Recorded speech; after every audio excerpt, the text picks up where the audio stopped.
Bonjour à tous, bonjour à toutes. On se retrouve pour méditer la parole de Dieu et deux versets d'1 Pierre 5, les versets 5 et 6. De même, vous qui êtes jeunes, soyez soumis aux anciens.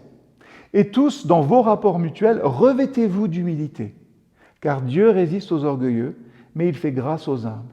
Humiliez-vous donc sous la puissante main de Dieu, afin qu'il vous élève au temps convenable.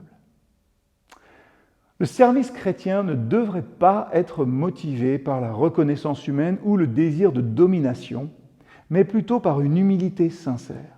En servant humblement, nous l'avons vu, nous imitons Christ qui s'est abaissé pour nous élever.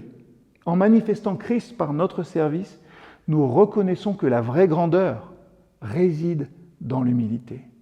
Pierre, que la présomption avait fait tomber, insiste sur l'humilité. Il sait combien cette vertu est difficile à acquérir, combien elle est difficile à pratiquer, surtout peut-être, il le dit, dans la jeunesse.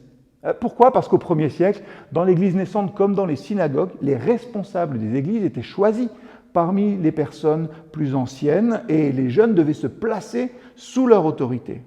Le verbe « se placer sous » est un terme militaire et il est même à l'impératif. C'est donc un ordre. Et dans le même ordre d'idées, l'auteur de l'Épître aux Hébreux écrira « Obéissez à vos conducteurs, soumettez-vous à eux car ils veillent constamment sur vous, en sachant qu'ils devront un jour rendre compte à Dieu de leur service, qu'ils puissent ainsi s'acquitter de leurs tâches avec joie et non pas en gémissant, ce qui ne vous serait d'aucun avantage. » Ce serait un peu facile de s'arrêter là, mais néanmoins, tous dans le texte, jeunes et vieux, reçoivent l'ordre « Revêtez-vous d'humilité ». Quand Pierre écrit ces lignes, je me dis qu'il a probablement à l'esprit ce moment où le Christ a revêtu un linge, qu'il l'a mis sur sa taille pour laver les pieds de ses disciples. Et cet acte de sa part était tout à fait révolutionnaire, parce qu'au 1er siècle, les païens et même les juifs ne considèrent pas l'humilité comme une vertu, mais comme une faiblesse ou un signe de lâcheté.